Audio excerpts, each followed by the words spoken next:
Ce podcast est la propriété du site devoirdephilosophie.com. L'esprit chez Hegel.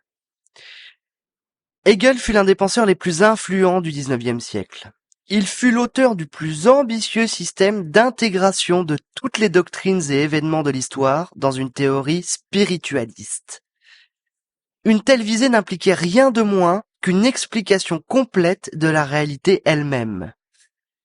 C'est pourquoi, pour Hegel, l'objet de la philosophie est la totalité de la réalité.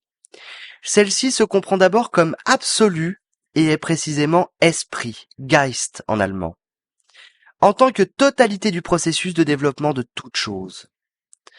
L'activité philosophique consiste alors à comprendre le déploiement de cet esprit absolu selon l'allemand. Mais parce que cet esprit est rationnel, il est et donc également réel, affirme Hegel.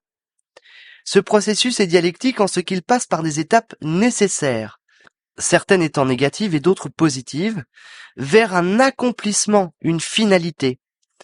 Il comprenait cette réalité rationnelle comme le processus dialectique d'autodéveloppement de l'esprit absolu, qui est le Dieu de Hegel, en fait.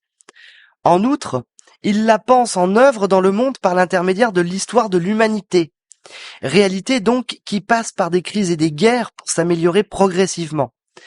Et celle-ci est dans son essence dialectique parce qu'elle est mue par cette force spirituelle et rationnelle qui choisit de s'incarner dans le monde et par l'intermédiaire des esprits que nous sommes, particules spirituelles de l'absolu, pour s'auto-réaliser. Ce mouvement progressif est à la fois dépassement de soi et conservation de ce qui est dépassé dans ce qui est advenu. Ce mouvement dialectique est caractérisé par Hegel comme surpassement, c'est-à-dire en allemand Aufhebung.